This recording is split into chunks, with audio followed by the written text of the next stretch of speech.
Psychic Radio is now CBS Radio's The Sky. Back New to Sky Radio. the NewSkyRadio.com and Psychic Radio, PsychicOnAir.com. Powered by CBS Radio. AOL and Yahoo is unlike any talk radio station. With a mission to improve the world, one listener at a time. This is where you can be the star of your own show. Our listeners are truly unique, truly interactive, and passionate about their world. The Sky and Psychic Radio listeners genuinely care about the environment, social justice, their personal health, and raising people up to live their best life every day. Our motto is New Horizons, No Boundaries. New Age views, life coaching, psychic analysis, alternative medicine, and cutting-edge mind, body, and spirit shows can all be found on The Sky and Psychic Radio. Perhaps you have what it takes to join our broadcast family. An open mind, a great idea, and a passion for enriching lives. Check out all the exciting details by clicking the microphone on our homepage at newskyradio.com or give Lisa Rodman a call at 248-546-9600 to learn just how affordable it can be to host a show. Psychic Radio is now CBS Radio's The Sky. Back to Behind the Paranormal with Paul and Ben Eno. Call now 248-545-SOUL. NewSkyRadio.com.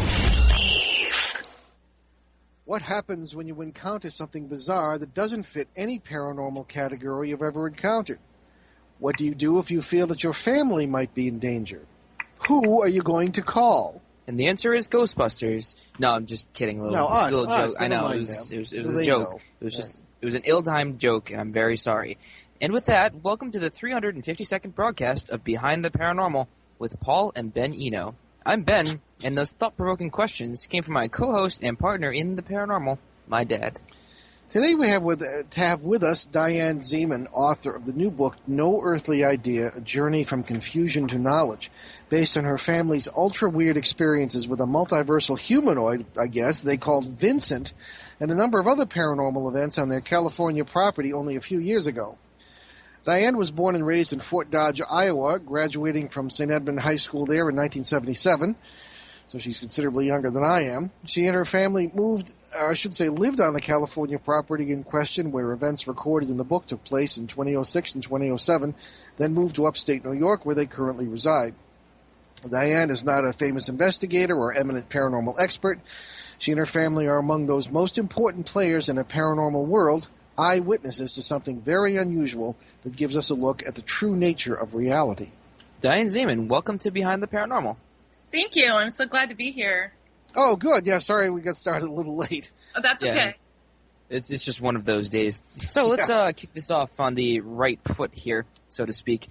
So tell us about this property in California. When did you first move there, and when did things start getting weird?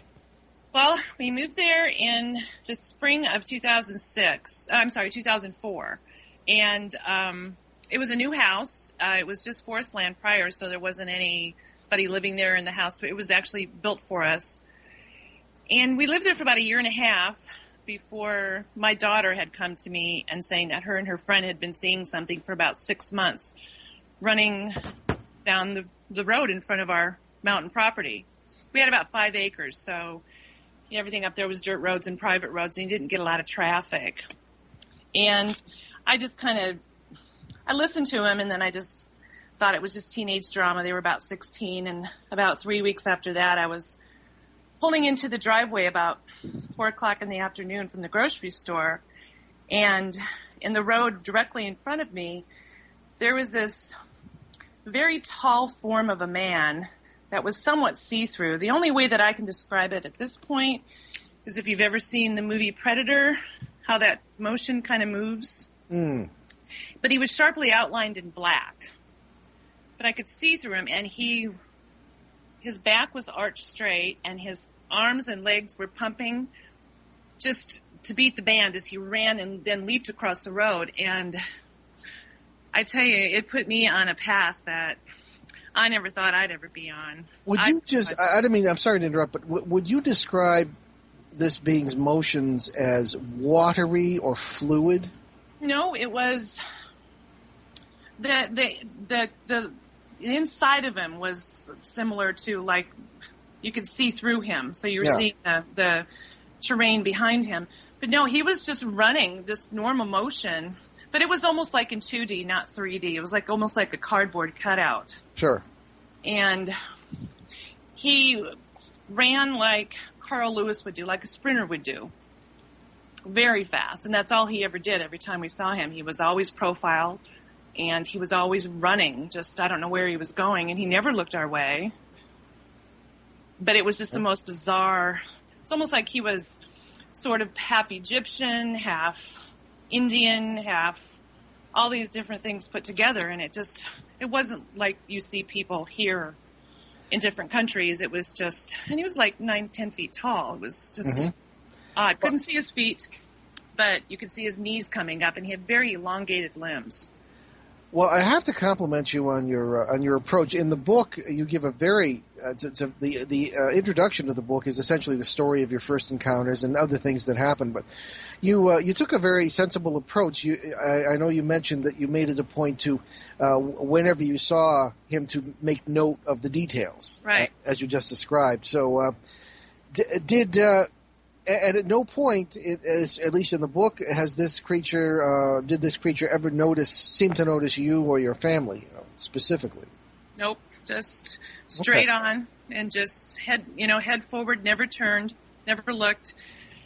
I couldn't really see any direct eyes, like eyeballs and stuff. It was just the silhouette of him with some minor detail. Okay. You could see the shape of his hair, and I actually drew somewhat as best as I could as not an artist to draw an image of sort of what I saw, and I've included that in the book. Yeah, that's right. It's in the book. There are interesting illustrations in the book, certainly. Now, you mentioned this in the book, but for those who haven't read it, when and how did you? I should say, why the name Vincent? Well, we didn't know what to call him. He didn't fit the general mold of, say, a shadow person or a ghost. And my youngest son was about 7 at the time. And my daughter and I were talking about it quite frequently. And we wanted to have a name that we could call him that wouldn't bring, anything unusual to his ears, to his little ears. So I had written a paper on Vincent van Gogh, and I always liked Vincent Price. So we said, let's call him Vincent. So that's... Everybody that knows me, that knows my story, if I mention Vincent, they know who I'm talking about. So fair enough. Okay. The house on Haunted Hill, so to speak. Indeed. All right. Well, I maybe I'll get ready for the break. We started a little late, but we still have our break at 7:15. So or whatever time it is, wherever you happen to be, folks. And we are Behind the Paranormal with Paul and Ben Eno on CBS New Sky Radio and newskyradio.com. Our fascinating guest this evening, Diane Zeman, author of the new book, No Earthly Idea, A Journey from Confusion to Knowledge, and one of the weirdest creatures that, although Diane's going to be surprised at what I'm going to tell her, I think, here, but certainly a very, very weird creature who, in our opinion, is multiversal, and Diane started to think outside the box on that, too. But in any case, our discussion will continue. Stay with us. Enlighten, empower, enrich. This is CBS Radio's The New Sky. New horizons, no boundaries. I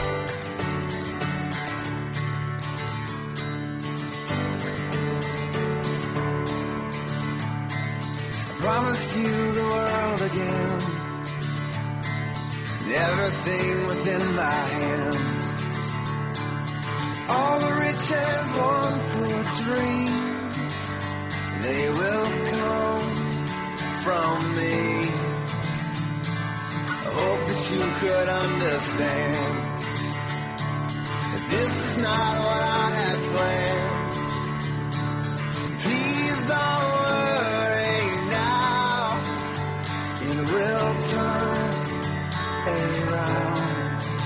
'Cause I need more time, just a few more months and we'll be fine. So say what's on your mind, 'cause I can't figure out just what's inside.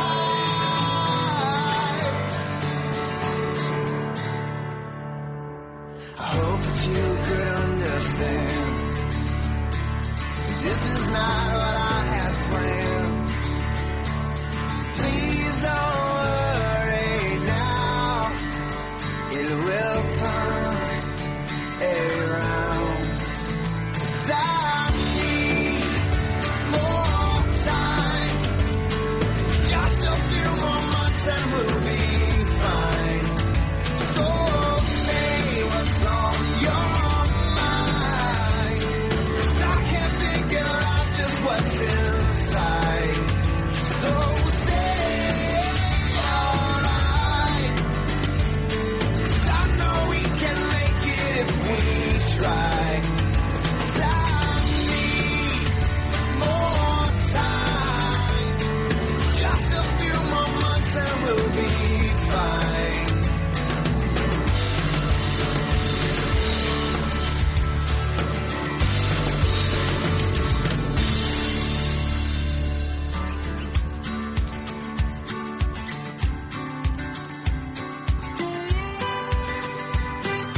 CBS Radio's The Sky. Back to Behind the Paranormal with Paul and Ben Eno. Call now 248-545-SOUL. New skyradio.com. Welcome back to Behind the Paranormal. We are talking with our wonderful guest, Diane Zeman. And we have been chatting about Vincent, the multiversal creature. So let's go with another question here. Did you feel that there was any threat to your family? I didn't feel like it was Vincent himself was a threat.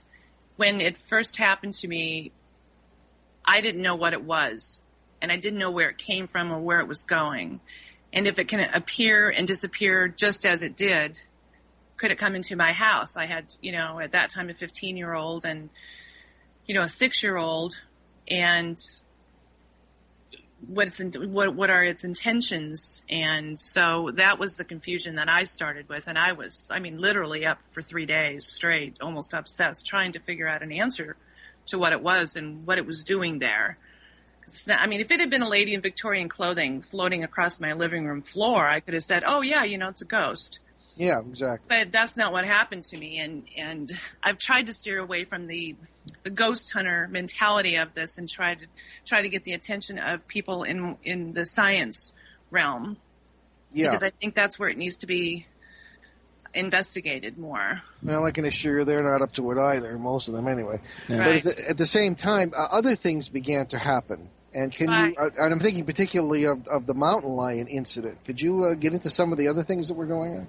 Well, I had called finally after a couple of weeks, I contacted 2 or 3 local paranormal companies, and I got a response from Bay Area Paranormal, who came out and did some investigative work up and interviewed me and my daughter to make sure that we weren't doing drugs or having family problems or things like that. I guess this was part of their ritual. And then about 6 months after that, I started having a live company that came up and did some live streaming on my property. And we caught something on a FLIR, on a thermal camera that we've never released to the public. He put it up on YouTube, and you can access it from the website, from my website, noearthlyidea.com, from the little thermal. But it was something that has been analyzed all the way to Ireland, to a scientist out there that had some type of an IR reversal system. And the only thing that he could give us on it was what it wasn't. And what it wasn't, he said, was living.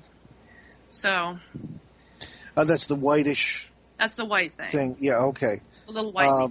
I suppose it depends on how you define living, but right. Anyway. Okay.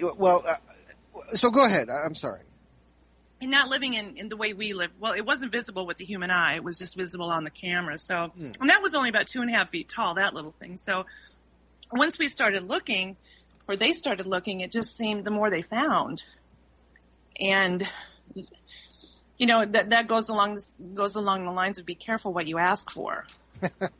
Or be careful what you look for. Yes. Because it's not always going to be what you think it is. And sometimes I wonder why these people search so long and hard to find a picture or an image or an actual experience of something like this, because it's not all storybook. No, not at all. It's well, not. I certainly ought to compliment, I suppose, the Bay Area paranormal people whom I do not know. They all pretty much, well, though more and more are getting into outside the paradigm thinking, away from the spiritualist thing and into more up-to-date thinking on this, I guess. I don't know about them, but they didn't just swoop in once and disappear. They came about 3 or 4 times, but it was Live Sci-Fi that actually did all the filming and most of the intents and the pictures. We actually had a photo that was featured on Coast to Coast as a picture of the day that was taken going across the road, and it's like, what the heck is that? And it's like it just got so much work. It got so confusing for me that they would pick up and leave, and I'd still be there with my kids, wondering what do I do now. Mm-hmm. Well, that's it. Yeah. Did anyone give you an explanation that made any sense, or at least that fully answered the question? No. No, okay. See, that was my knowledge wasn't about knowing. It was about understanding that it's okay not to know. And I finally got that resolution after I spoke with you the very first time. Okay. Way back, so. All right. Well, after you talked to us, you had already moved away from the property. But, right. I was actually living in Iowa then, right? Sure, exactly. I remember that, yeah. Well, I must say that the mountain lion incident sort of took the thing to a new level, did it not? That was something that you think, what happened is I was up working late, and I needed to go out to my car to get something.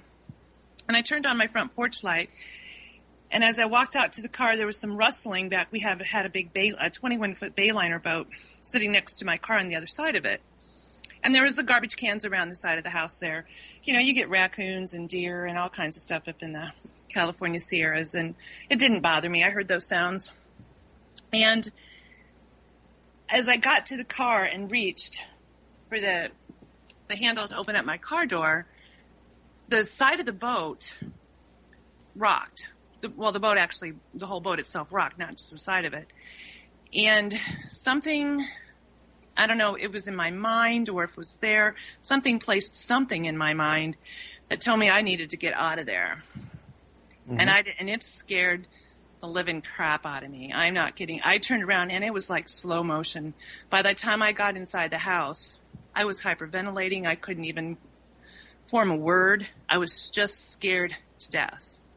And it was like this black thing had come over and had gotten behind me and said, "Get out," And I couldn't, I don't even know how to mentally handle that. So. No, it's happened to me too. At that time, I had cameras running, trying to pick up during the day an image of Vincent. Sure. And we captured a mountain lion, which was in that exact area. And the first time I had a couple of psychics that came up, or mediums. One was Dee Disparty, who I love her. Mm-hmm. Jason Lindo, they both came up and said, we think that there was a mountain lion, and whatever was on your property was trying to get you out mm-hmm. of its path. Because if that mountain lion had got to the boat, I never would have made it inside. So whatever, and that was my thought, and their thought was that it was trying to. Actually, they told me that actually made me feel better about it. Oh, that of course, was helping me to get to safety, and that was very helpful for me. Even though I didn't believe in psychics and mediums and sensitives, I sure did after meeting Dee Disparty. She's just absolutely wonderful. Yeah. Okay. Unfortunately, I don't know her. Well, I think what you're dealing with here, and we talked about this on the phone, and I guess Ben spoke with you as well about it, is something that we encounter all the time. And we always say on the show that it's not explaining the paranormal that's the problem. That's no problem at all. It's dealing with the explanations, because they go against everything we in our little box we call society, right. And in our Western understanding. It just blows all that out of the water because of what it means for what we are and what's around us and how the universe is really constructed. So again, the explanation is very, very simple in my opinion. And the reason, I'm always open to other people's opinions. Maybe we're wrong. Maybe the spiritualists are right. I don't know. But the reason we have such a conviction on this is because I long ago developed what we call the multiverse awareness, and Ben, poor kid, grew up with it as well. Right. And so all this stuff is entirely normal to us. I will sit out in a certain corner of our property, and much of what happened to you will happen to me routinely. We will see a number of different, what I call neighboring species, who just happen to be passing through our space, not because of doors, I don't think, opening and closing in most cases, but because we happen to live in a place, as you did, where the worlds, many worlds, overlap and blend. This is the normal state of our planet in many places. Once you get used to it, it really can enrich your life, especially if you get to know some of them, who are terrified of us very often because they think we're ghosts. They often have the same paradigm. So I've seen creatures like Vincent on a relatively normal basis running by. Wow. Just as you've said, they pay no attention whatsoever. They probably don't notice that we're there. There are various levels of awareness in this multiverse, but it's all a unified system. Your description of the sounds in the woods at one, sounding like, remember you were listening to, I believe it was a 4-hour tape. Right. And you heard, I recorded. Yes, sounds sounded like trees were being knocked over or something was heavy, was walking through the kindling. brush. Am I right? Yeah. Fire and kindling and... Exactly, yeah. Very loud. I sat out there at the corner of our property, this amazing place where I kind of like to sit, and I heard exactly the same thing across the road. The interesting thing is that there are very few trees across the road for this to have been occurring. Neighbors heard it, but something told me don't pay too much attention to it. And I've learned to follow my instincts on that, and so I didn't. But so almost point by point in your book, right down to the shaking bed, right?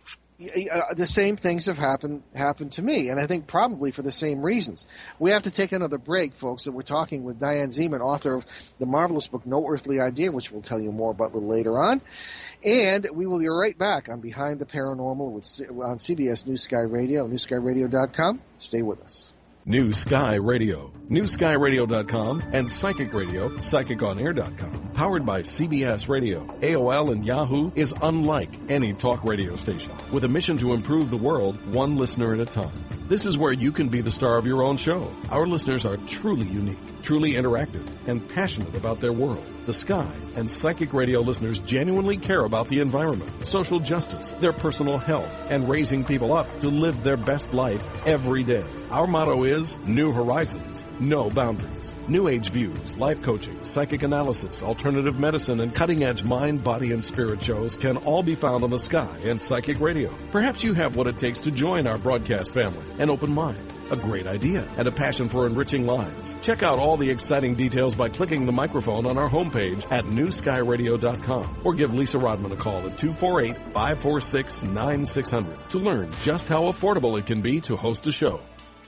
Mondays are motivational on New Sky Radio. At 1 p.m. Eastern Time, it's Voices of Soul with Gene Adrian and Lori Houston. Voices of Soul provides intuitive advice and assistance for all areas of your life. Gene and Lori combine years of background in the psychic and healing arts to help you find your answers and create the reality you desire and deserve. At 2 p.m. Eastern, join Sky host Kimmy Rose Zaff for Interviews. Interviews features many of today's top metaphysical experts, authors, and speakers in the areas of mind, body, spirit, including people like Damian Brinkley, Greg Braden, and Dr. Patch Adams, and many others. Join the conversation. New Sky Radio. newskyradio.com. New Horizons, No Boundaries. Powered by CBS, Yahoo, and radio.com.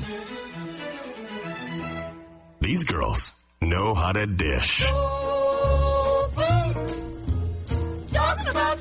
Do you like to cook? Then join us every Wednesday at 5 p.m. Eastern for No Chefs Allowed, a weekly radio show hosted by me, Megan O'Connor, and my sister, best friend, and competitor, Trisha Keel.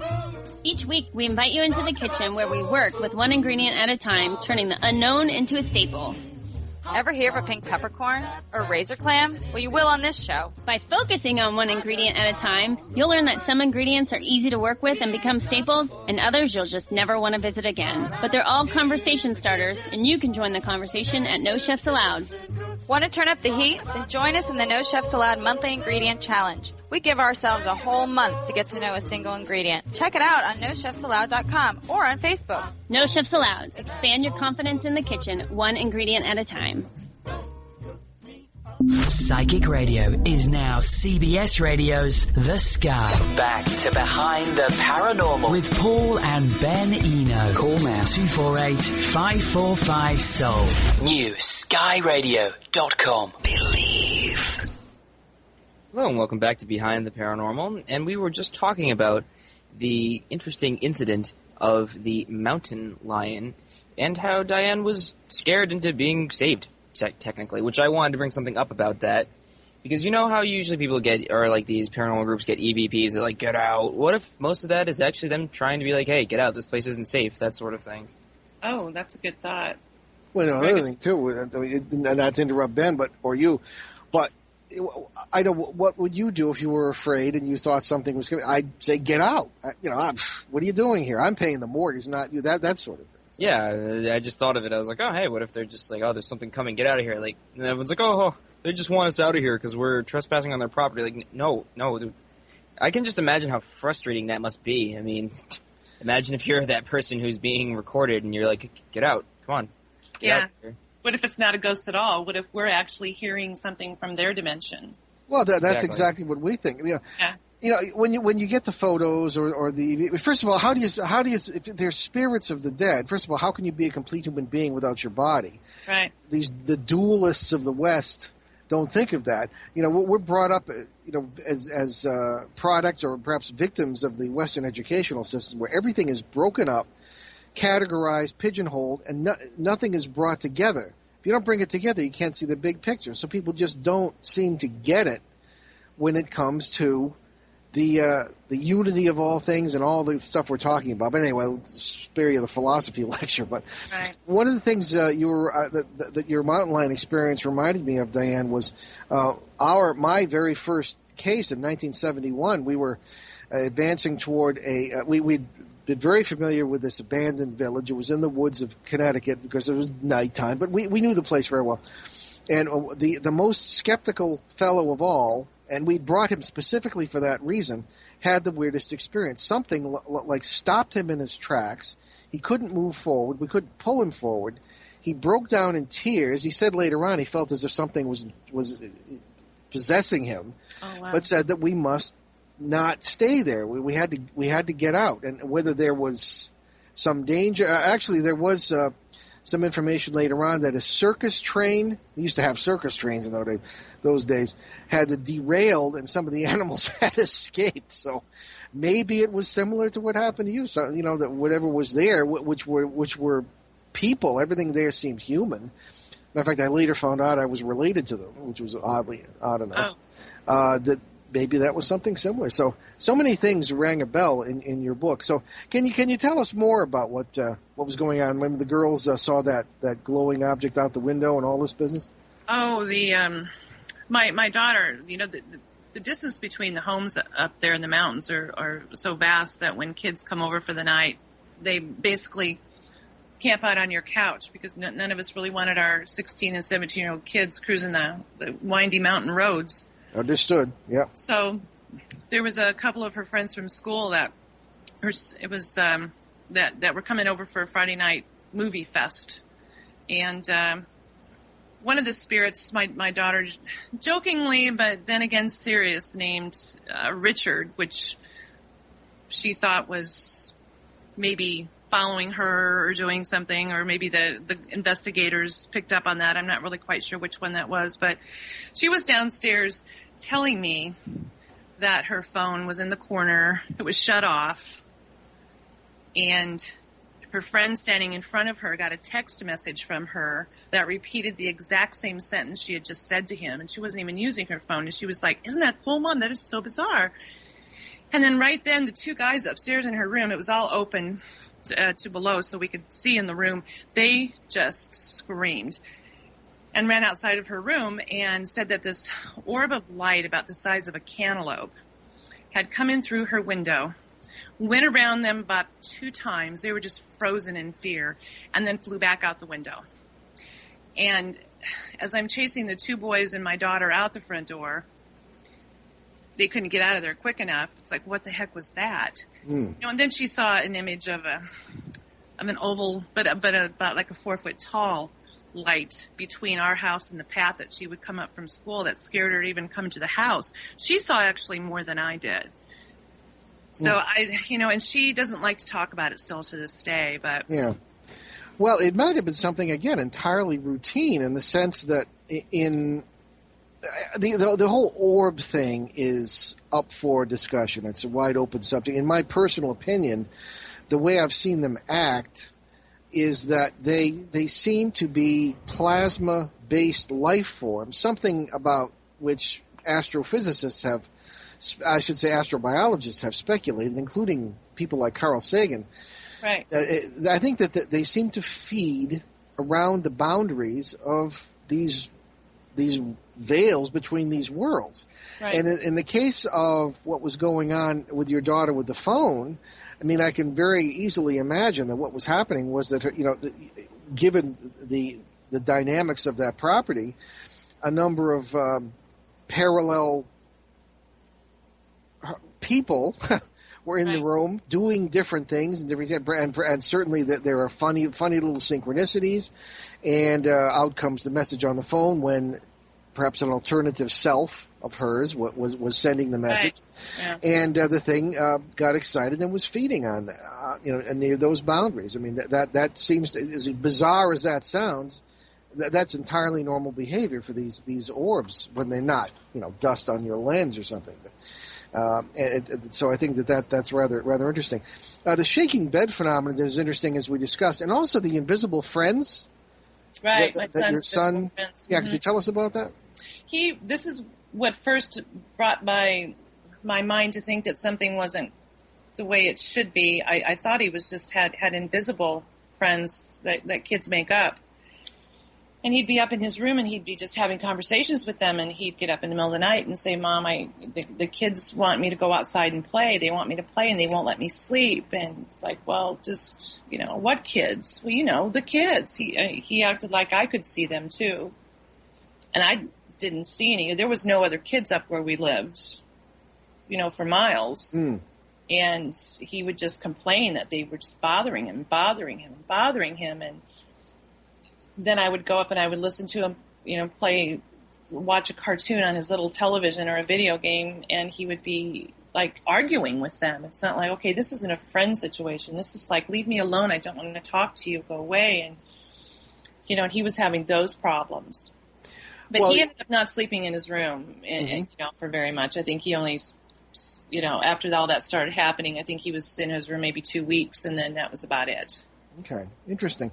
Well, because that rang a bell as well. I've run into invisible friends who turned out to be not really invisible at all, but a number of occasions they have turned out to be kids who were looking at from their own point of view. They were living in the house.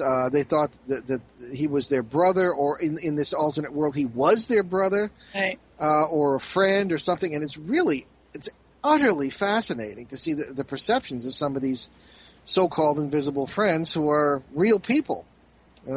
Sometimes they live in alternate countries. It's really interesting. And of course, the thing is that you make sure what it's telling you is really true. But so after all of this, and other crazy events, at what point did you change your way of thinking, your paradigm in which you saw these events, so to speak? Well, I thought when I first started researching, what do you type in for your explanation of what Vincent really is into a Google search for an image search? I mean quotations, tall man running, spirit running, shadow, nothing that I saw online even came close to what I saw, and I started to get really frustrated. There's got to be somebody else out there. That was my desperation. Somebody that has seen the same thing. I cannot believe, and I won't believe, that this is just one isolated incident that I'm involved in and my kids are involved in. So that was my whole goal, I wanted more scientific type equipment out there. I spent, godless amount of money on different surveillance, night vision, motion activated. And I knew I didn't think it was ghost. I knew that it was some sort of interdimensional or even possibly alien. Sure. Who's to say? Those are just terms. They're very much interchangeable in the cases we run into. And you say the word interdimensional and you get the proverbial raised eyebrow. People are like, what? If you say ghost, it's like, oh, really? But interdimensional, it's like, yeah, exactly, yeah. Some more cool, Diane, But the whole goal for me to write this book was I think maybe there are a lot of people out there that just aren't talking about it, because I firsthand know how bizarre it sounds. But maybe it happens to be entirely normal to us. Yeah. How did you find us, by the way? Right. I just wanted to find somebody and reach out to somebody that maybe, had the same experience. And I'm hoping through the writing of the book that somebody will come across my story and feel free to contact me, because I really want to have a conversation with somebody that is confused as I was. I mean, I'm no longer confused about it, but it'll never go away for me. Sure. It'll always be there. Well, absolutely. No, that's very understandable. We'll certainly, as we wrap up, you can tell people, your contact info. We'll put it on our website and everything else. Give you a hand with that. How did you find us? I heard you. I was up late one night when I was living in Iowa before I moved here, and I heard you on Coast to Coast. I listened to that show faithfully because there was always something good coming up, and I heard about you, and it was interdimensional, and that was always my search. And I stayed up and I listened to you, and then I wrote you, and I was so surprised when you wrote me back. But I remember I had put a brief description in the first line of Vincent, and you contacted me back saying, that's what it is. And I was so thankful that you contacted me back. And then I had lost contact with you, but I had kept your number and had, been listening to your show. So when my book was finally done, I said, okay, I'm just send him a copy because he was so helpful. Oh, it's very kind. So helpful for me. Well, that's good. Well, we do try to answer all our emails, and no, I mean, you're the sort of person we really appreciate because you're willing to think outside the old paradigms. Let me ask you this, Dan. What has this done to your? I have no idea what your religious beliefs were. What has this done to your belief system? Well, somebody very close to me said that they believe that anything that has to do in this realm is devil related. Wow, that's a common. And they're trying to take you away from God and lead you into this or whatever. But I was raised in a strict Catholic family, and I'm Christian, and I told her that if that's what its goal was, it failed big time. Because okay, well, we'll talk about that because I didn't notice the time. I'll have to ask you to hold on, and we'll get back to that subject. But you're listening to Behind the Paranormal with Paul and Ben Eno on CBS New Sky Radio, newskyradio.com. We'll be right back. Take CBS Radio The Sky with you wherever you go. Be sure to download the radio.com app today from your mobile marketplace. And when you really want to know more, be sure to visit newskyradio.com. Get in deep with exclusive articles and Sky News. Get your weekly horoscope and the inside scoop on host events. Radio.com and newskyradio.com. Stay connected. Help! I need somebody. Help! Not just anybody. Help! I need someone. Help! Life's a game. Win. Call and get advice from today's top coaches that are here to help you run a business, offer legal advice, enrich your relationships, or guide you on the right career path. Our coaches are expert professionals in their field to help you win the game of life. Listen to Coach Me Radio, Monday through Friday at 5 p.m. Thursday is a power-packed day here on The Sky. Join us at noon for the I'm Thankful Network. At 1 p.m., it's the Dr. Pat Show. At 4 p.m., Colette Barron-Reed takes the stage for the Colette Barron-Reed Show. The Colette Barron-Reed Show, where intuition, practical spirituality, great advice, a little woo-woo fun, and fabulosity meet. Colette Barron-Reed is an internationally renowned intuitive counselor, educator, and best-selling author who helps others recognize and connect with their own intuition, potential, and purpose. Powerful motivational speaker, charismatic broadcast personality, and acclaimed performer, storyteller, and recording artist, Colette uses her extraordinary spiritual gifts to empower her clients to live a life that is awake and authentic, and to create a reality that is spiritual, deliberate, and meaningful. Call in early. The lines are hot. 248-545-7685. Instant feedback at newskyradio.com. New Sky Radio. newskyradio.com. New horizons, no boundaries. Powered by CBS, Yahoo, and radio.com. Here comes the sun, I say it's all right. Discover your spirit. Listen to Spirit Guide Radio, where leading spiritual experts serve as guides to nourish your soul every weeknight from 11 p.m. Eastern Time. Heidi Hollis, The Outlander, The Zodiac Girls with Solaris, Laura, and Kira. Ask Dr. Doug with Dr. Doug Lehrer. Life by Number with Celeste, Laura Lee's Spirit Salon, and Your Reiki Journey with Heidi Harrison. Spiritually speaking, Radio for the soul. Spirit Guide Radio on New Sky Radio. New horizons, no boundaries. Psychic Radio is now CBS Radio's The Sky. Back to Behind the Paranormal with Paul and Ben Eno. Call now 248-545-SOUL. NewSkyRadio.com. Well, welcome back to Behind the Paranormal, and Paul and Ben are here with Diane Zeman, author of No Earthly Idea, which we will talk about in just a minute, but where you can get it and all about the website, etc. But just a word on the issue of the theological implications. We often ask guests how their belief systems have been affected by their experiences, and people often will look at me because I spent 10 years in seminaries, right. And very often the explanation is a very pat kind of general, it's demons trying to take you away from God. Well, I've seen more people led to God right. by these experiences than have ever been taken away, especially if they're very negative and do involve what we call parasites, but folklore and general belief refers to as demons. But theologically, I mean, this, how do you have things like Jesus, ascension, rising into the sky? Where did he go? Unless you have the multiverse idea. The resurrection, yeah. Yeah, the resurrection too. There are all sorts of, and so having thrown me out of the seminary in 1977, now they're all over me. All sorts of priests and theologians are interested in the show, and they not publicly maybe, but they do stay in touch, and I find it rather amusing, if not fascinating. And I like to think, well, maybe that. It's doing some good.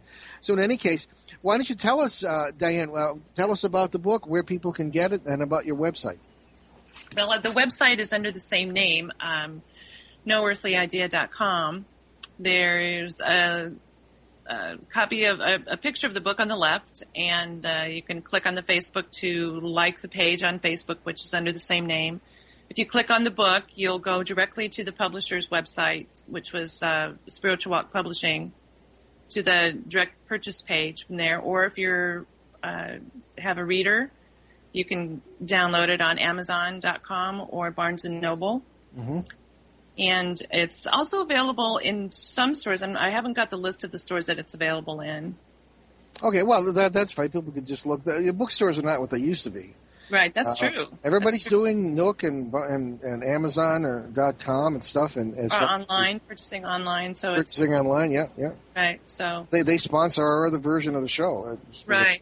But anyway, you can also click the link at there's a picture of the thermal footage where if you click to that, takes you to the YouTube video that Live Sci-Fi had filmed for the little guy, the little thermal, which by the way, that's a raw cut from the live streamed show that as it happened live, that was not edited. It was just that piece was just cut out of that, and I was there when they filmed it. So okay, no, but it's a very good and complete website.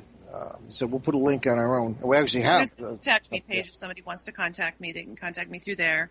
Okay. And you would like to hear from people who've had any similar. Yes. So would we, as a matter of fact. Oh, absolutely. Yeah. So certainly contact certainly contact Diane, contact Ben and I. BehindTheParanormal.com has a form that people can use to contact us with. Mm-hmm. So just I don't know how much time we have here. We've got we have about 6 minutes. All right, about 6 minutes. Very good. Yeah, you're right. Diane, what has this done to your children? How has this affected their lives? I know they were certainly different ages when this occurred. Well, my daughter is 21 now, and she's actually going into the University of San Francisco this next fall. And she doesn't deal too much about it. It was not, like I said before, too storybook for her. So she just rolls with the punches as it is and kind of makes light of it and jokes about it sometimes. But my youngest son, we still talk about it with him, and he's probably a little bit more sensitive than I want people to know. But he's got to come into that on his own and decide if that's an area that he wants to pursue. That sounds like a wise approach, certainly to talk openly about it and then to let him develop on his own. Yeah, and then you get, the people that come around that say, oh, we'd like to put your child on TV, or we'd like to interview you. And it's like, kids can be cruel. Oh, yes. On their own without having added reasons to make them make fun of you. So later on, if he wants that, that's fine. But I'm not going to exploit him. In any way. Absolutely. Nor have I decided to exploit my story, other than talking about it openly and honestly. Mm-hmm. And have turned down any offers where people didn't want to portray it. And like I was telling you on the break, it's interesting enough on its own. You don't have to add drama to it. Absolutely, and we're very careful what producers we work with, and I think your approach is very wise. Well, it's interesting. I sit here very often and say, parents, don't let your children get involved in this, and don't encourage any interest other than to satisfy if they want to watch TV or something. And it dawns on me, I'm sitting here next to my own son who got involved at the age of 13, but I like to think that his situation was a little bit more. Yeah, but he's being directed into it with somebody who has vast knowledge. So there's so many people out there doing investigations that don't have a clue what they're doing. Well, that's the problem. I think sometimes Ben has more knowledge than I have. I don't know. He's an amazing critter. Well, in any case, it's a fascinating subject. So it really is. Well, it is, and people are saying. Well, I don't know. I found myself at a conference against my better judgment some years ago for beginning ghost hunters, and they said, well, what's your one piece of it? Because I was the one there who had, I guess, the most years in the field. And they said, what if you had, one word, what would you say? I'd say, don't. Right. Stay away from it. Take up soccer, or read books. But you've got people writing books who don't know really anything about it. They've read books by other people who don't know anything about it. And, you really hate to be condescending. But, Ben and I just get so frustrated. Because when it comes to dealing with people, you don't want to mess up and make things worse. Exactly. And when they undertake, running around with all the devices is one thing, but trying to counsel people. You were fortunate you ran into some, what would certainly seem to be some good people. I did. Other people don't. I was lucky. I was so lucky. You were. You were indeed.